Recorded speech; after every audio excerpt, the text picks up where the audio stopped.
Un cordial saludo a todos los asistentes a este segundo webinar dentro del ciclo que ALDE ha propuesto celebrar sobre análisis forense de tecnología o de TIC.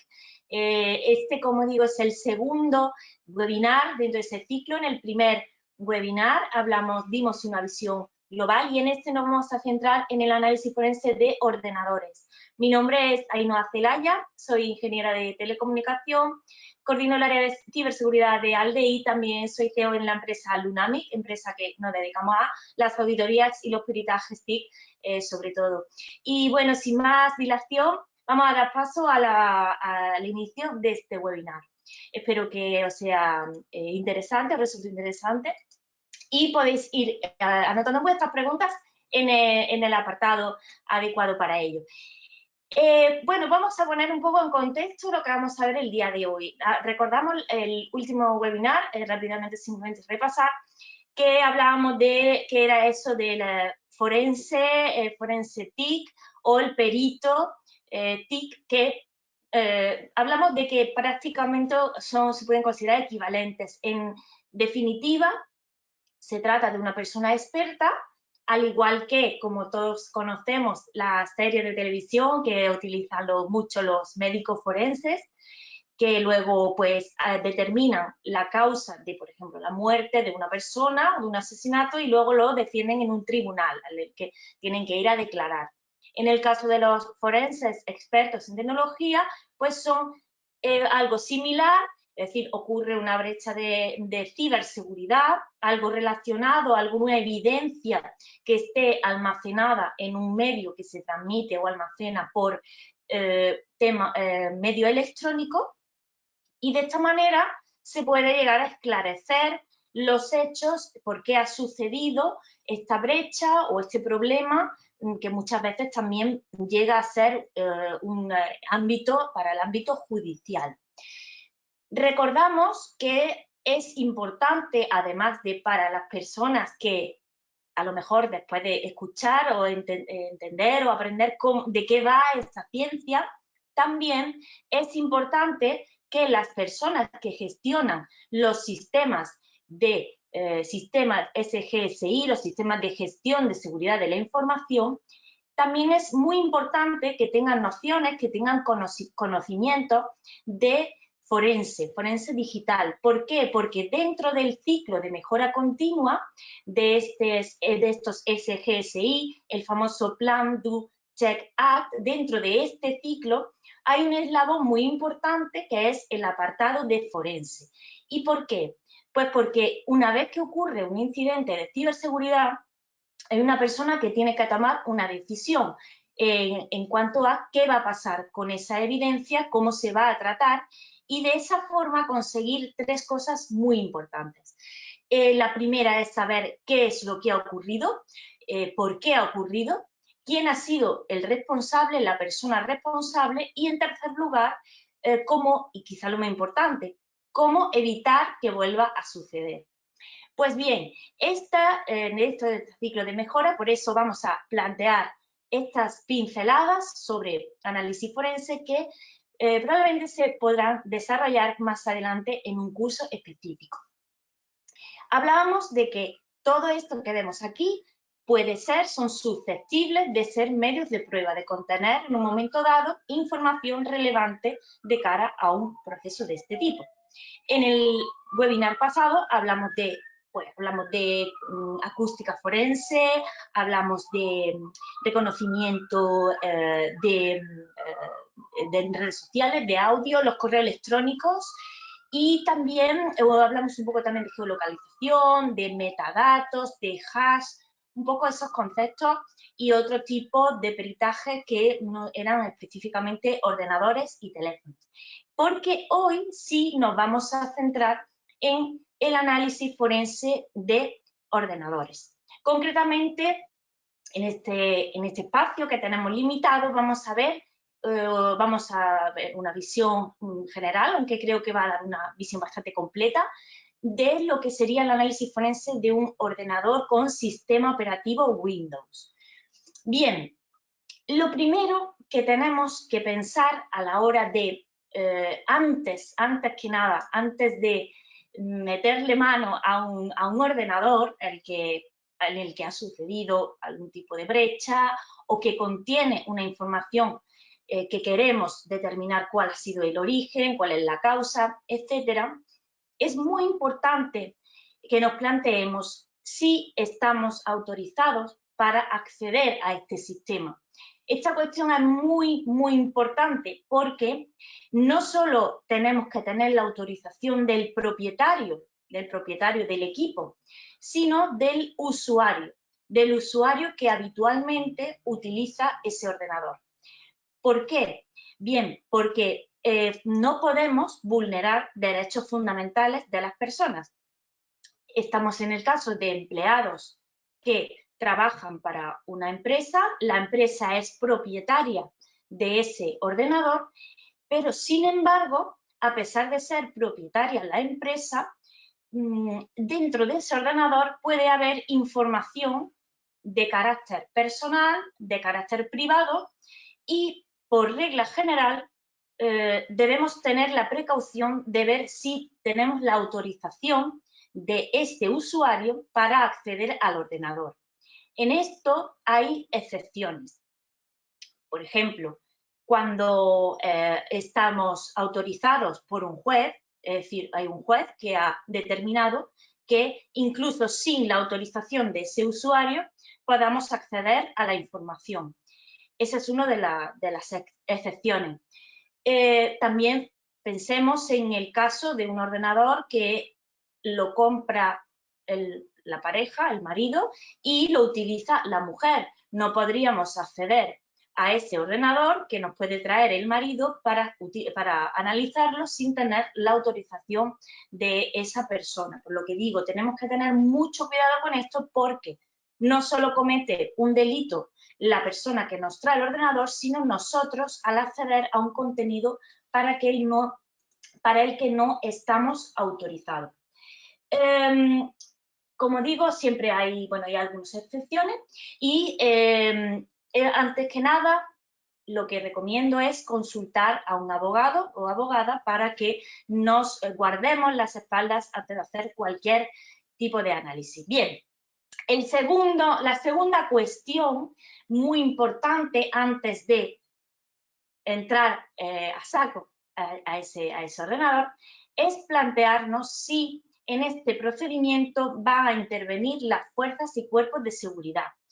¿Por qué? Porque si es así, si hay indicios de que ha habido un delito grave dentro de ese ordenador, el hecho de nosotros acceder a él y no hacerlo con todas las garantías puede conllevar que estemos contaminando la prueba, puede llegar a invalidar esa prueba y finalmente que no se pueda considerar válida y que no se pueda utilizar de cara a un proceso judicial. Por eso también es muy importante, antes, si es que va a intervenir la policía, debe ser ellos primero los que hagan el análisis y después nosotros, cuando digo nosotros me refiero a un analista forense que no pertenece a fuerzas y cuerpos de seguridad, entiendo que esta charla va dirigida a este tipo de perfiles.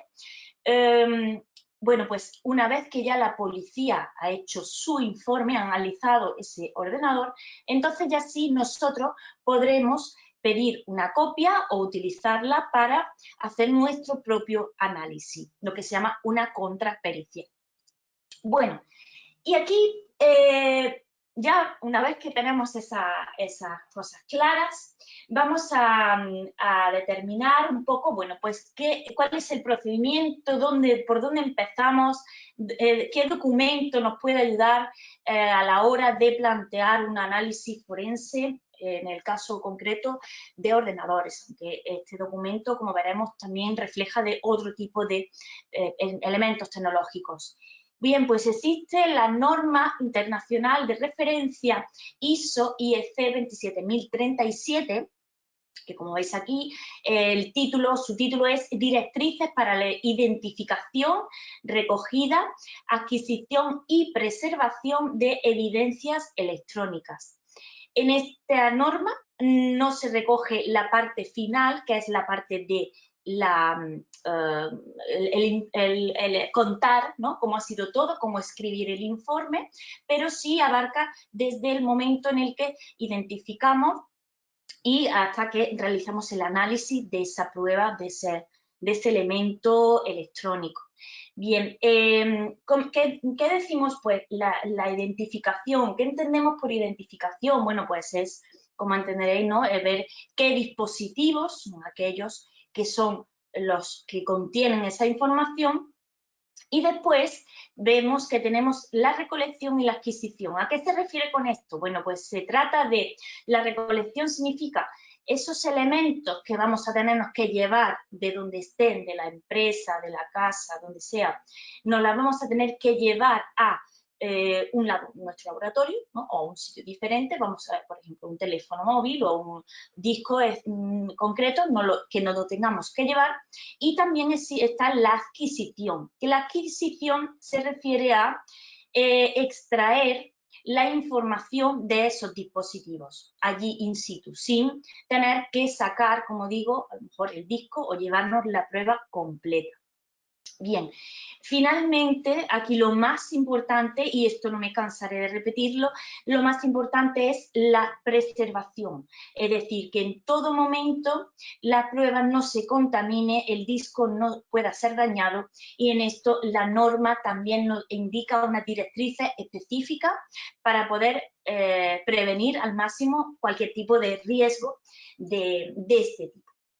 Bueno, y siguiendo un poco con lo que dice la norma 27.037, ¿qué cosas tenemos que tener en la cabeza cuando vayamos a hacer un análisis forense en un dispositivo tecnológico? Bien, pues estas 4 cosas son las que tenemos que tener en mente. Luego diremos los procesos, vamos a hablar de herramientas, vamos a hacer cómo se hace, pero siempre que tengamos que tomar una decisión en cuanto a qué hago, qué herramienta utilizo, de qué manera, pues siempre debemos cumplir estas 4 condiciones, por así decirlo, ¿vale? El procedimiento, el primero es que el procedimiento siempre tiene que ser auditable. ¿Qué quiere decir? Que todo lo que hagamos, en un momento dado, puede venir alguien externo y evaluar qué pasos hemos hecho, ¿vale? Os digo, el trabajo de un analista forense o de un perito es una cosa muy, muy seria, ¿no? Y que luego al final puede llegar a un tribunal y puede llegar a ser la prueba que incluso llega a hacer que una persona pues tenga o bien que pagar una multa, o bien pierda su trabajo, o bien incluso pueda llegar a ir a la cárcel. Entonces, todo esto tiene que estar muy, muy controlado, muy procedimentado. Entonces, la primera de las cosas, lo que digo, pensad que todo lo que hagáis puede llegar a alguien y en un momento dado auditarlo. O sea, quiero decir, con esto quiero decir, tened en mente que todas las cosas que vayáis haciendo, pensad como si tuvierais a alguien vigilando y diga, bueno, estoy haciéndolo bien. ¿Cómo se hace esto? ¿Cómo realmente, conseguimos esto? Pues documentando todo. Documentando quiere decir, no solo anotando todo lo que vamos haciendo, los números de serie, las características de los dispositivos, si es posible muchas fotos, si es posible un vídeo de lo que vayamos haciendo, para que todo quede muy bien recogido y muy bien documentado. La segunda cosa es que sea repetible lo que hagamos, es decir, utilizando las mismas condiciones, utilizando las mismas herramientas, otra persona, otro analista debe ser capaz de, siguiendo vuestros mismos pasos, llegar al mismo resultado. A esto es a lo que se denomina repetible. Y en el caso también reproducible, quiere decir que de igual forma podamos llegar a la misma conclusión o el mismo resultado utilizando alguna herramienta distinta o en alguna condición distinta. Realmente, al final, la última cosa que tenemos que tener en mente es que sea justificable, es decir, como muy relacionado también con el tema de auditable, es decir, todos los pasos que demos debemos justificar el porqué y también debemos ir anotándolo de alguna manera para que quede constancia de todos esos pasos. ¿Bien?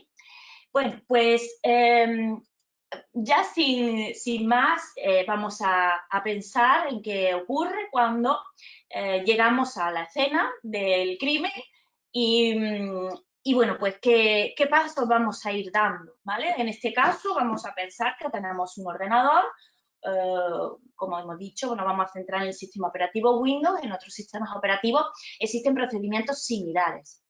Bien, vuelvo a repetir, hay que documentarlo todo, toda la medida de lo posible.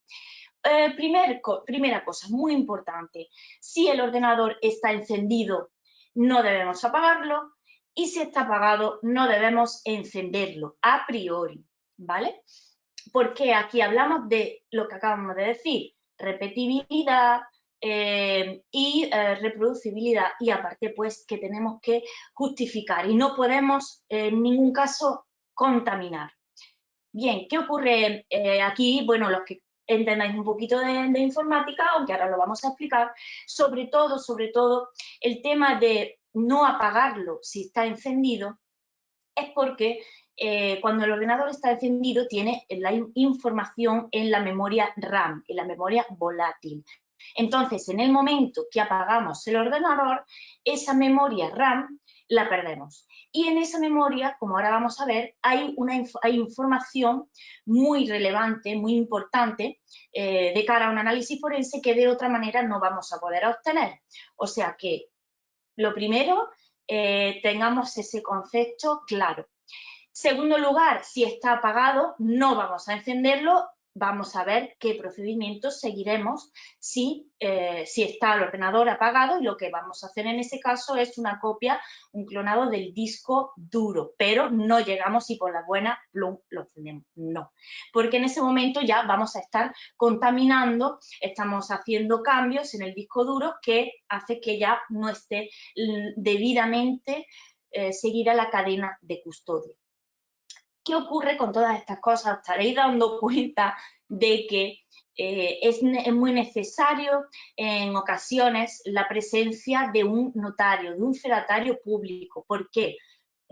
Ocurre que tanto notarios, en el caso de España tenemos lo que son los letrados de la Administración de Justicia o las fuerzas y cuerpos de seguridad, tienen lo que se llama la presunción de veracidad. Quiere decir que todo lo que ellos hagan se entiende que es veraz, es correcto y no tienen que justificarlo tanto, no es que puedan hacer cualquier cosa, pero no tienen que justificarlo tanto como el resto del común de los mortales, como somos los demás analistas y peritos.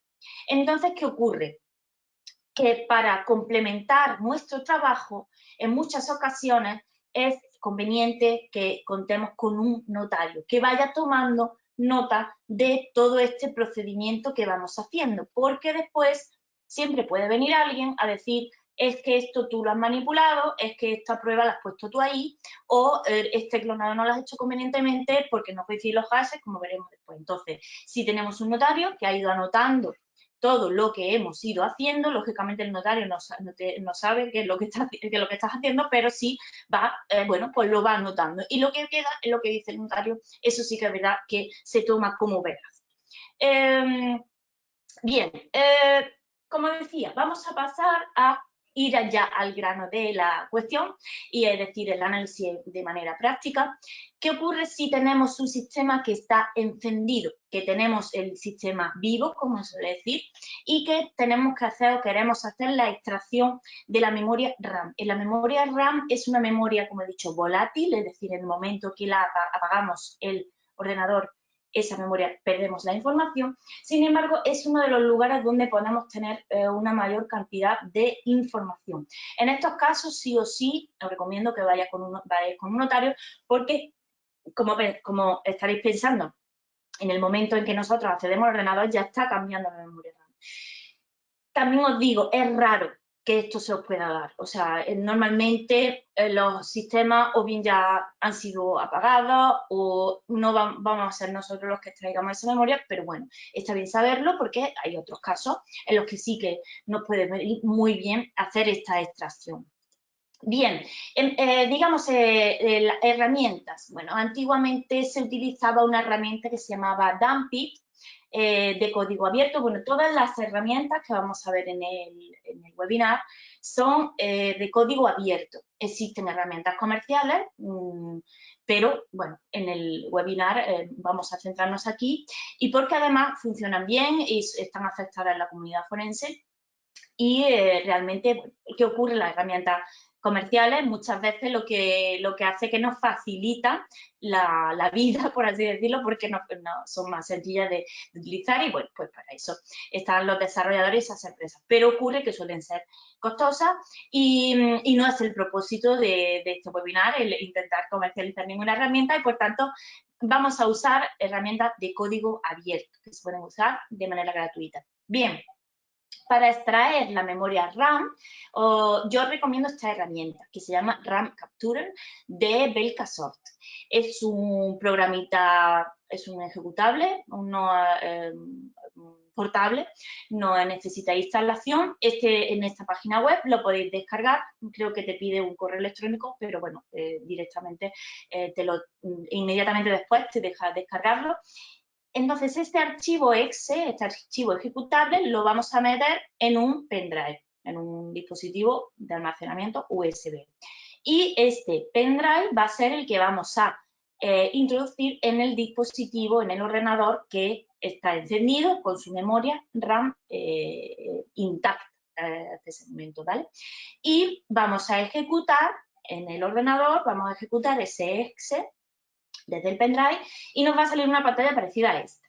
Lo que tenemos que tener, eso sí, la precaución de que el pendrive que vayamos a utilizar o que estamos utilizando sea de tamaño igual o un poquito mayor, o mayor, mucho mayor o mayor, que el tamaño de la memoria RAM, lógicamente, ¿vale? Porque con esto lo que vamos a hacer es extraer la memoria RAM tal cual a nuestro dispositivo USB.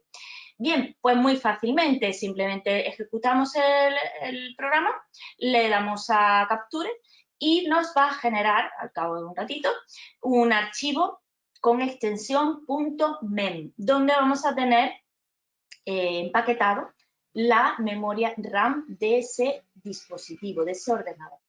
Bien, ¿qué hacemos ahora con ese archivo? Bueno, pues ahora nosotros cogemos nuestro pendrive que tiene nuestro archivo .mem y ya nos lo llevamos a nuestro laboratorio, a nuestro ordenador realmente, donde se utiliza una de las herramientas más utilizadas de código abierto para análisis de memoria RAM, es Volatility. Volatility está desarrollada por la Fundación Volatility, aquí tenéis la página web. Es una herramienta que funciona muy bien porque además tiene una comunidad muy activa, continuamente están sacando actualizaciones cuando hay cualquier modificación, etcétera, y funciona pues muy bien. Lo tenéis tanto para Windows como para Linux. Aquí lo podéis descargar en la página web. Entonces, en este caso, yo he utilizado, yo estoy utilizando los ejemplos como si utilizamos un ordenador con sistema operativo Linux, pero en realidad tenéis en la web, y lo podéis ver, también lo podéis utilizar con la línea de comando de Windows, muy similar a como veis aquí. Bien, en nuestro sistema Linux, utilizo Linux porque ahora veremos también, normalmente en el tema forense se utiliza mucho herramientas, distribuciones específicas de análisis forense Linux, como puede ser Kali, que tienen ya como una navaja suiza que tiene ya dentro de la distribución, tiene instaladas herramientas de este tipo, ¿no? Viene ya con un montón de herramientas preinstaladas, por ejemplo, Kali Linux tiene ya preinstalada Volatility. Bien, pues ¿cómo se utiliza? Pues, enchufamos, ¿no?, el pendrive o lo copiamos a nuestro sistema Linux y abrimos una terminal y llamamos a la aplicación Volatility -f, le damos la ruta del archivo .mem, que es el que nos ha generado la otra aplicación, y con el comando image-info. Con esta aplicación, con este comando, lo que nos va a dar el perfil del sistema operativo. Y con ese perfil del sistema operativo, que pues ya nos dirá si es un Windows 7, un Windows 10, etcétera, 86 de 32, de 64 bits, etcétera. Con eso ya podemos ir llamando después a distintos comandos que nos van a dar información de lo que contiene esa memoria RAM. Por ejemplo, aquí lo vemos cómo se llamaría una vez que tenemos el perfil, se llamaría con volatility -F, de nuevo ponemos la ruta al archivo men de la memoria, y después --profile, y aquí ponemos el perfil del sistema operativo que nos ha dado la salida del comando anterior. Y a continuación, uno de los comandos, pongo entre paréntesis la palabra comando, quiere decir que ahí irá uno de los comandos que aparecen en la lista que os pongo abajo. Hay más, pero estos quizás son los más interesantes o los que más se utilizan. Fijaos qué cosas podemos obtener. Bien, si en comando ponemos ps3, pues lo que me va a sacar es todo una lista, bueno, en el caso de ps3 me lo saca en modo árbol, los procesos que se están ejecutando en el sistema al que hemos hecho esa captura de esa memoria RAM, hemos hecho como una imagen, una foto, por así decirlo, de cómo estaba el sistema. Entonces nos va a decir qué procesos se estaban ejecutando y a qué hora. Con pslist, lo mismo que antes, pero bueno, en forma de lista. Poniendo el comando clipboard, me va a decir, me va a indicar, me va a sacar por la salida de la consola, me va a decir qué es lo que tenía copiado en el portapapeles. El portapapeles es cuando nosotros damos botón derecho copiar, por ejemplo, y hemos copiado un texto, pues ese texto ahí almacenado me lo almacena en la memoria RAM y aquí lo podemos recuperar. Bien, con estos otros comandos, cmdscan y consoles, me va a decir qué es lo último que ha escrito el usuario en la consola de comandos, la shell de Windows. También dlllist, un comando muy interesante para analizar si hemos tenido algún tipo de malware. Me va a decir las DLL, las librerías del sistema que estaban cargadas en ese momento. Muy interesante también NetScan, que me va a dar información de las conexiones que estaban abiertas, por qué puerto y a qué dirección IP. Y bueno, aquí tenéis otras más, como es el caso de IE History, que es el historial de Internet Explorer, aunque quizá en este caso lo que sí es cierto es que incluso habiéndolo borrado lo vais a poder obtener con esta herramienta, aunque bueno, existen otras herramientas, después veremos, para obtener de manera más completa el historial de los navegadores. Pero sí es cierto que podéis llegar a sacar información incluso habiendo borrado ese historial.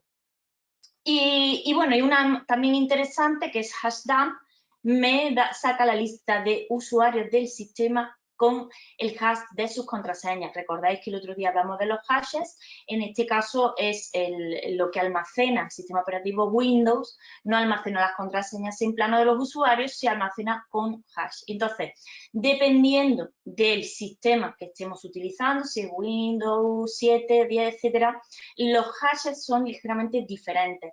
Y a través de ese hash hay después sitios donde podemos utilizar tablas Rainbow, etcétera, y podemos llegar a recuperar esas contraseñas. Pero bueno, no es tampoco la idea meternos demasiado en el asunto, sino un poco dar una visión general. Y con, bueno, menos help vais a tener un montón de comandos que van a permitir que extraigáis muchísima información de la memoria volátil con volatility. Vale, siguiente paso. Siguiente paso es simplemente, bueno, el siguiente proceso es la extracción y el análisis del disco duro. El disco duro sí que, como sabéis, no importa que hayamos apagado el ordenador, esa información continúa ahí. De hecho, lo ideal, o bueno, estos procedimientos se inician con el ordenador apagado y vamos a ver cuál es el procedimiento para hacerlo correctamente y que no tengamos ningún tipo de problema después a la hora de presentar o custodiar esa prueba digital. Bien, siempre, bueno, a la hora de trabajar o de clonar un disco duro, lo primero que tenemos que saber es, nunca se trabaja sobre el disco original, el disco original, el disco duro que está en el ordenador, nunca se va a tocar, ese solamente se va a usar para clonarlo y, es más, desde esa copia tampoco se trabaja, siempre se trabaja, bueno, se trabaja, me refiero a los analistas forenses, no nos ponemos a analizar la copia directamente, sino que analizamos la copia de la copia, de manera que en caso de que se estropee, de que haya cualquier problema, siempre podemos tirar de la copia primera para volver a hacer otra copia y así iremos trabajando. Lo que quiero decir es que el disco original, el disco que está pinchado en la torre, no, o en el portátil, vaya, no se toca, no se toca.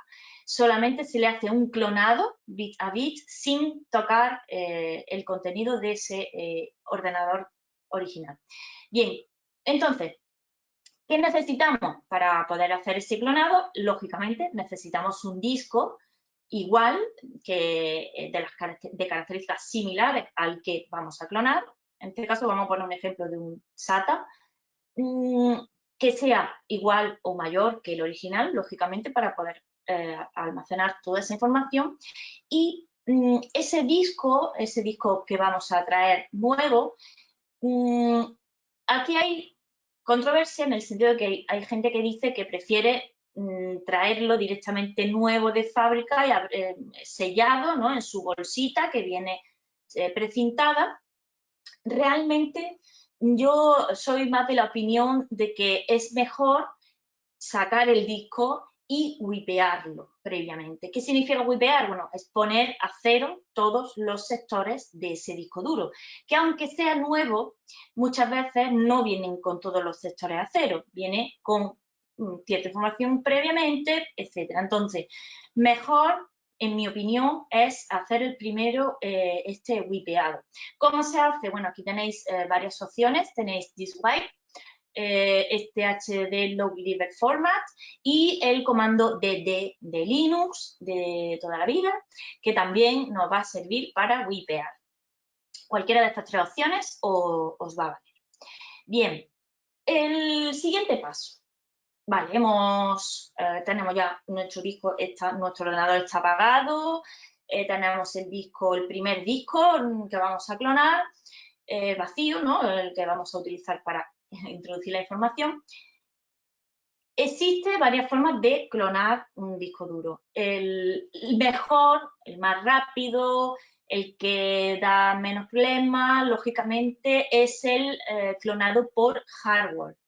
Es decir, directamente se conecta a estas, aquí tenéis dos ejemplos de clonadoras hardware en las que enchufa uno y otro y hace el clonado, le hace su hash, le hace todo. ¿Qué ocurre? Bueno, pues ocurre que estos aparatos son caros, son caros en el sentido, bueno, pues este que es una Dito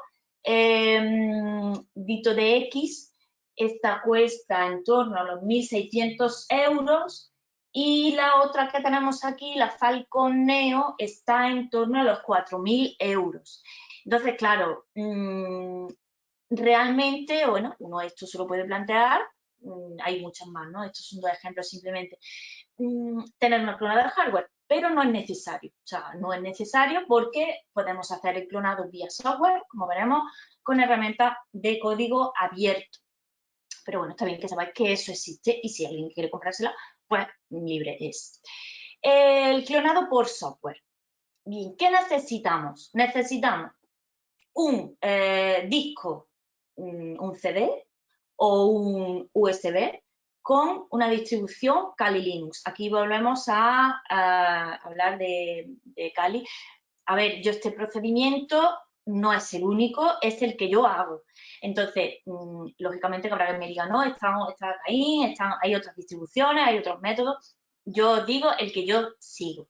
Espero que os parezca conveniente. Como digo, ¿qué necesitamos? Yo utilizo un Live CD, un disco con la distribución Kali Linux, o bien en un USB. Siempre os recomiendo que utilicéis guantes de látex por aquello bueno, no solo ya por no contaminar con la huella y tal, sino porque los ordenadores por dentro suelen estar sucios, luego tenemos que tocar el teclado y al final pues es mucho más higiénico utilizar los guantes. Los discos wipeados, como digo, por lo menos 2 para hacer una copia y después copia de la copia. Y, bueno, por si acaso también recomiendo llevar una carcasa de conversión de SATA a USB. Son unas carcasas porque, claro, ahora cuando abras el ordenador tú no sabes lo que te va a encontrar. Puede que no tengas puertos SATA libres y entonces tengas que hacer el clonado por USB. Entonces, ¿cómo haces? Metes tu disco SATA wipeado, lo metes en estas carcasas, que sí son baratas, vale, no sé si 15 o 20 euros, y entonces ya por lo menos puedes hacer el clonado de esa forma, porque si no tendríamos un problema. Bien, el procedimiento del clonado lo vamos a ir desglosando, ¿no? Lo primero, ya hemos entendido que el ordenador está apagado, pero lo desconectamos. Desconectamos todo, el cable de red, desconectamos la alimentación y el interruptor en el caso de que lo tenga. Y el disco SATA lo desconectamos. Lo desconectamos ¿por qué? Porque nosotros lo que vamos a hacer es arrancar este ordenador en modo con la distribución que llevamos en nuestro disco. Entonces, más vale prevenir y más vale que primero comprobemos que el ordenador arranca desde nuestro disco y no que arranque desde el Windows que tenemos en el disco que queremos clonar, con lo cual ya empezamos, ahí ya estaríamos contaminando. Bien, pues extraemos el SATA, metemos el disco y arrancamos la BIOS para seleccionar el orden de arranque y nos aseguramos que el sistema va a arrancar desde la distribución Linux que introduzcamos a través del USB o a través del CD. Bien, una vez que lo hemos comprobado, ya sí enchufamos el disco SATA y en el caso de el otro también, el disco wipeado, que no hay puertos libres, bueno, pues lo ponemos a través de USB, a través de la carcasa. Encendemos el ordenador en ese momento y elegimos el modo forense. El modo forense nos debe salir esta pantalla que veis aquí en modo de Kali. Elegimos la opción modo forense. ¿Por qué? Porque me monta este modo, lo que va a hacer es que me monta la unidad en solo lectura, para que no podamos en ningún momento modificar nada del disco que vamos a clonar. Entonces, bueno, ya arranca nuestro Kali, ya sacamos una terminal y lo primero es, bueno, pues fdisk-L. ¿Para qué? Para ver que detecta las dos unidades y muy importante esto, saber cuál es la unidad origen, la unidad destino. Esto es algo fundamental y lo puedo repetir hasta la saciedad. Debemos saber claramente cuál es el disco origen, cuál es el disco destino, porque como lo pongamos al revés, nos cargamos la prueba de manera que clonamos el disco vacío en el disco que tenía información y ya la memoria. Entonces, importante, aquí en este caso, si os veis, esto es un caso real, pues un fdisk-L, tenemos que fijaos, aquí en este caso el dispositivo, la unidad que tiene las particiones es original, la que queremos clonar, el disco origen, es el SDB, que, bueno, a lo mejor en principio uno puede pensar que el origen debe ser el A. Bueno, pues aquí le he asignado la B, ¿vale? Entonces, el SDB es el dispositivo que tiene los datos. Y el SDA es el disco vacío, el disco que está wipeado. Por tanto, aquí esto nos lo apuntamos en grande, lo repetimos, lo repasamos todas las veces que se haga necesario para no meter la pata. Bien, y el siguiente paso, bueno, es hacerle lo primero el hash, recordáis, hablamos de la firma digital, al disco original, con el código que también tenemos en Linux, SHA 256 Zoom. Yo recomiendo hacer el SHA-256 porque ese algoritmo de hash no está roto, aunque MDA5 y SHA-1 también se utilizan y de hecho yo lo veo continuamente que Fuerza con Posibilidad lo utilizan porque el 256 tarda muchísimo, muchísimo. Es que en un disco de 1 tera puede tardar 3, 4 horas. Entonces, a ver, muchas veces pues se hace con el SHA-1 y el MD5 y bueno, pues se tira para adelante, pero realmente lo suyo es hacer el SHA-256. Hacemos el hash del disco original. Esto, si recordamos, nos va a identificar unívocamente en todo el universo. Este disco duro tal cual está, sin un solo bit modificado, tiene este hash, esta tira de caracteres que vemos aquí. Esta es único para este disco tal y como está en ese momento. Bien, una vez que tenemos el SHA, la firma del disco original, hacemos el clonado. Aquí me voy a decir, ¿hay herramientas de clonado? Sí, claro, está WiMager, hay muchas, pero yo pues utilizo normalmente DD. DD es el comando de Linux de toda la vida y bueno, lo recomiendo también por aquello de no utilizar muchas herramientas que no saben muy bien qué hacen. Pero vamos, es mi procedimiento, realmente WiMager y otras muchas herramientas te hacen el clonado perfectamente. Bueno, el DD, pues el IF, que es el dispositivo de entrada, el input, que es el original, ¿vale? Y el OF, que es la salida, que es el disco en blanco, el disco wipeado. Es importante aquí lo que digo, repito otra vez, que no confundamos el IF y el OF porque nos cargamos el disco. Y después, bueno, ponemos estos parámetros que lo que hace es el sync no error, lo que hace es que no para el clonado a pesar de que encuentre algún tipo de error, etcétera, porque bueno, más vale seguir adelante que no, al final no tener nada, y el sync rellena con ceros para que coincidan, aunque haya algún error, coincida al final el tamaño de los sectores al hacer el clonado. El tamaño, pues 512 en este caso, porque es la unidad que suele funcionar mejor. Y una vez que ya se ha hecho el clonado, le calculamos el hash también a la copia. En teoría deberían coincidir el hash del disco original con el hash de la copia.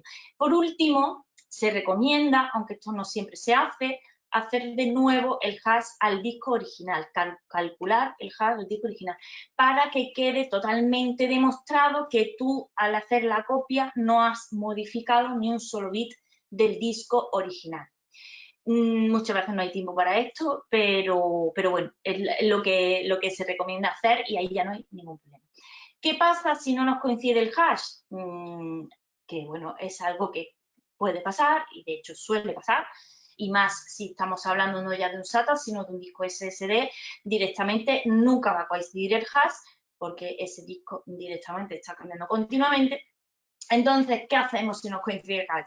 Bien, pues para eso está el procedimiento, para eso está el notario, y el que va a justificar y va a quedar claro que que hemos hecho correctamente los pasos y por tanto no hay ninguna mala intención, no hay ninguna historia rara, sino que hay un bit, como sabéis, solamente un bit hará que cambie completamente el hash.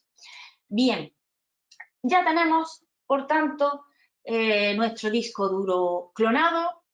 Bueno, hemos hecho la primera copia, luego hacemos otra copia del mismo modo para trabajar sobre esta segunda copia y ya pues lo tenemos ese disco, nos lo llevamos a nuestro laboratorio y ya vamos a ver ahora qué hacemos con ese disco, qué podemos hacer.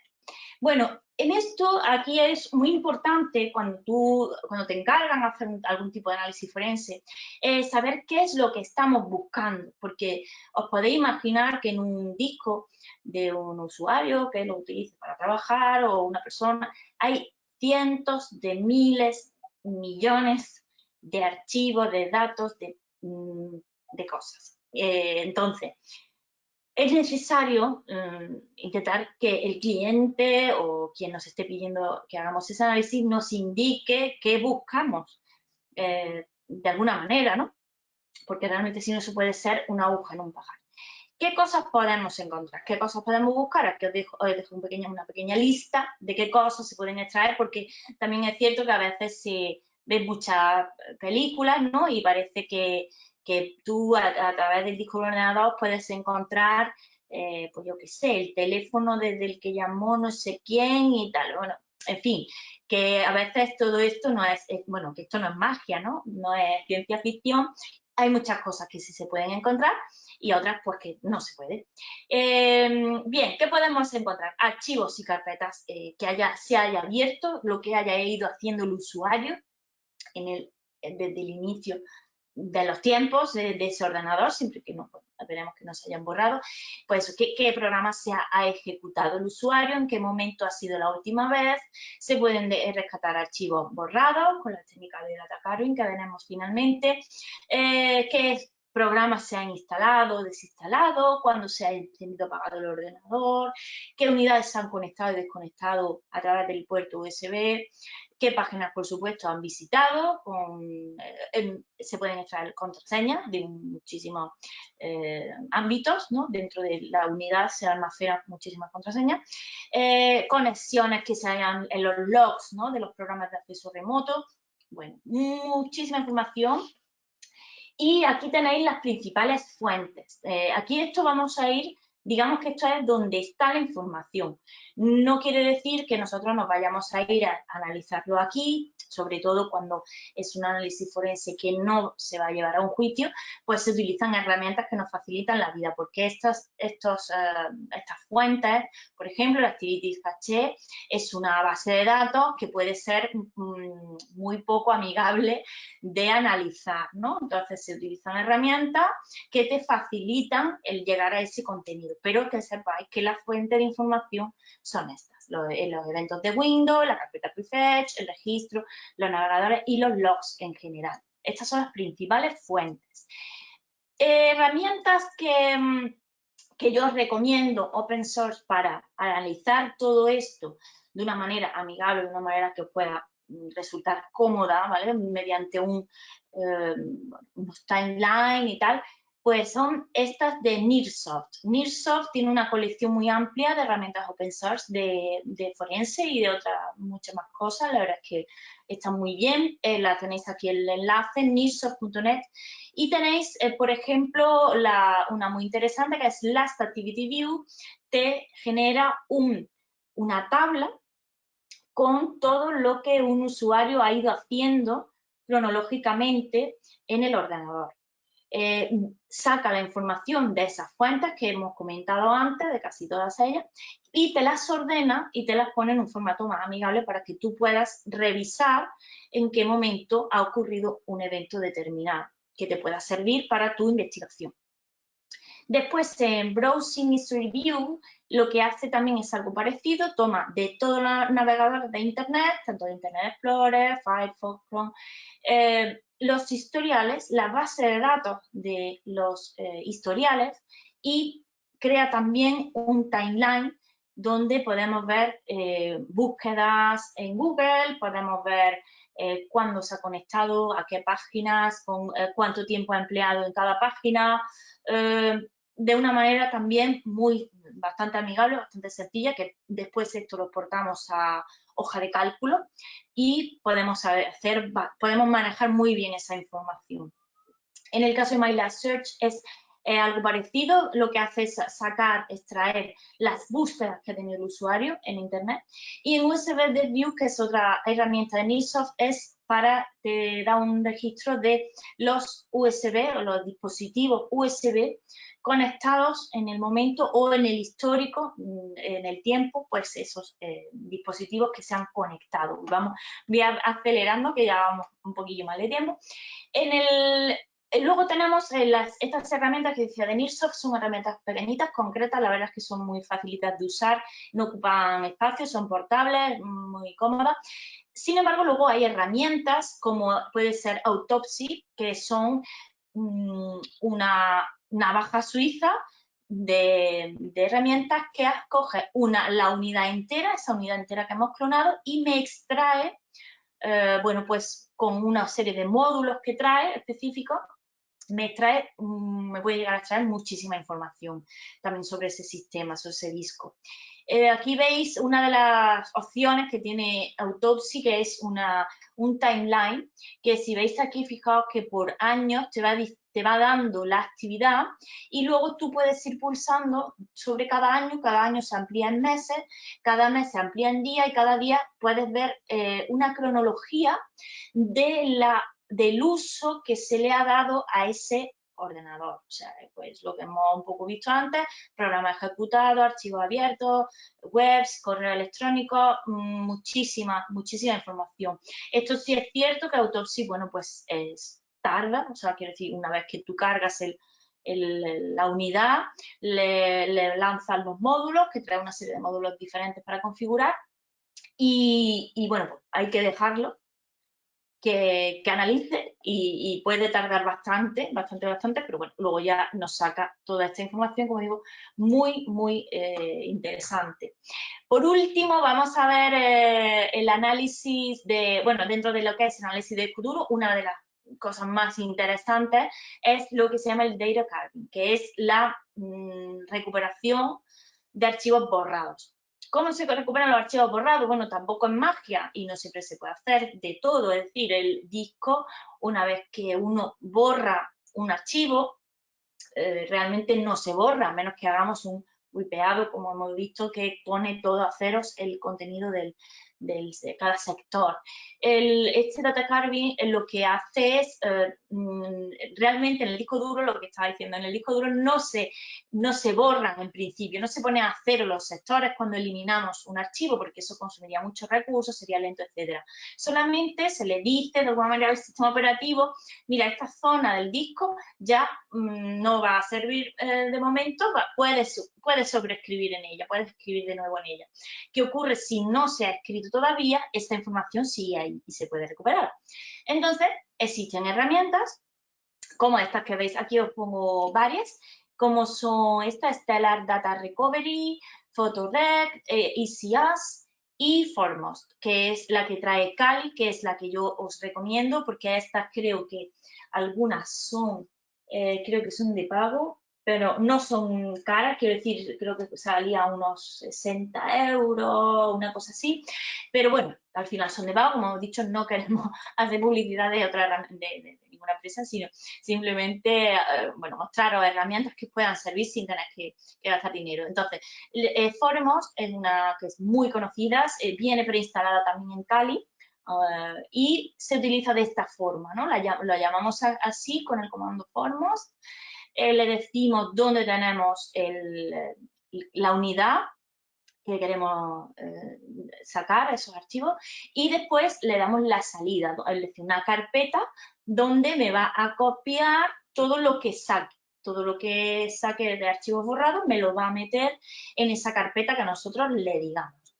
Y bueno, no voy a insistir más, me he agotado el tiempo y me gustaría dejar unos minutos para responder algunas de vuestras preguntas.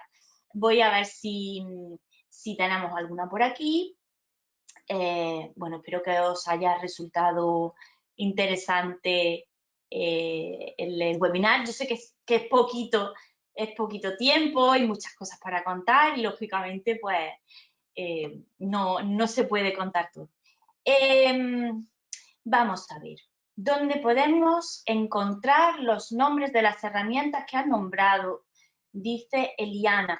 Bueno, esta presentación os se va a publicar, como ha dicho antes el compañero, en el canal de YouTube de EALDE. Entonces ahí podréis anotar todos los enlaces que yo he ido comentando y las herramientas, vienen los nombres, las transparencias, si las ponéis en Google. De todas formas, a mí siempre me gusta poner el enlace o si no el fabricante para que no nos confundamos y terminemos instalando otra cosa que no, ¿vale? ¿El notario que mencionan necesita demostrar alguna especialidad o certificación informática o es un notario público que solo da fe de que el hash coincide? Gerardo, Pues efectivamente, el notario no tiene que tener ninguna especialidad. Notario, el hombre apunta sin saber muy bien qué es lo que está apuntando, pero él ve una pantalla, pero ¿qué es lo que hace un notario, ¿no? Cuando le llevamos a cualquier otra cosa, o sea, a dar fe, pues dar fe de lo que puede dar fe, de lo que ve con sus ojos. Entonces, él va haciendo su acta donde dice, va anotando, pues hay una pantalla donde se ha escrito tal cosa, luego ha escrito tal otra, luego ha escrito tal otra, y eso queda ahí y es la que tiene validez después legal. Que lógicamente él a lo mejor no entiende lo que está apuntando, pero después esto sirve para que si lo tiene que interpretar otro perito, la policía o alguien lo cuestiona por algún motivo, pues que no dé lugar a dudas, ¿vale? Dice, tengo una duda, cuando una persona ha cometido una acción de fraude desde su ordenador y se da cuenta que estará sometida a un proceso de investigación, ¿puede rastrearse si desde otro ordenador con otro programa extrae las evidencias sin mover el ordenador?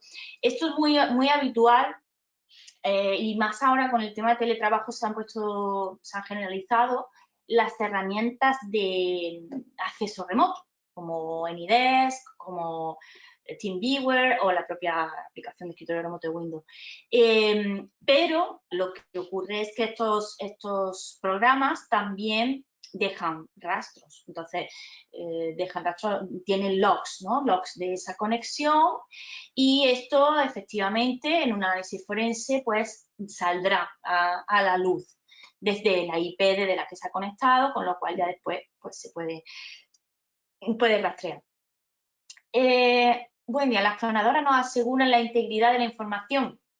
A ver, las clonadoras hardware, si os referís a esas, las clonadoras hardware que hemos visto, estas que valían 1.000 y pico, 2.000, 4.000 euros, tienen unos pequeños sistemas operativos dentro que hacen el hash a la copia que hace y además bloquea contra escritura la unidad que vamos a copiar. Quiere decir que son es el método más fiable y el más rápido también, el más rápido. Tiene el problema del precio, ¿no?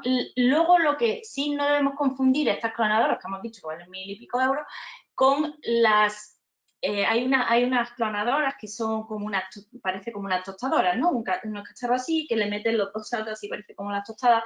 Estas clonadoras no hacen el hash y no te sirven para estos casos, o sea, te sirve para hacer un clonado de un disco que no necesites acreditar completamente la integridad, ¿vale? Porque lo que ocurre con esta es que no te hacen el hash.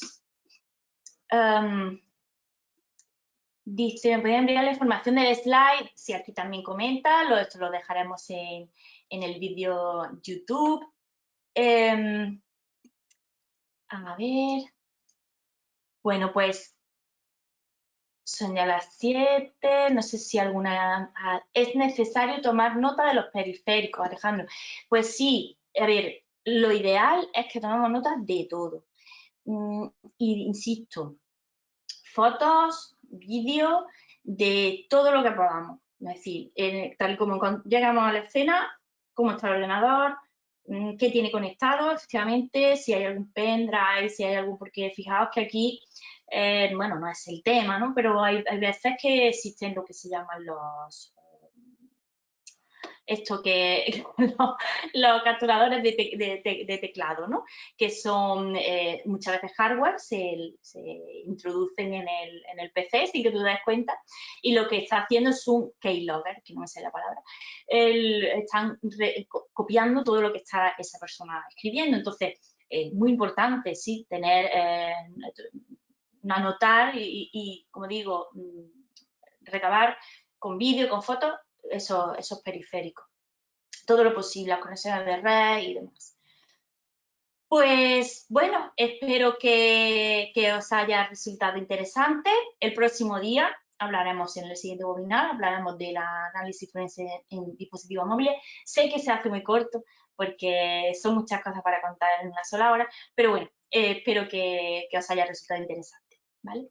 Así que un cordial saludo y hasta el próximo día.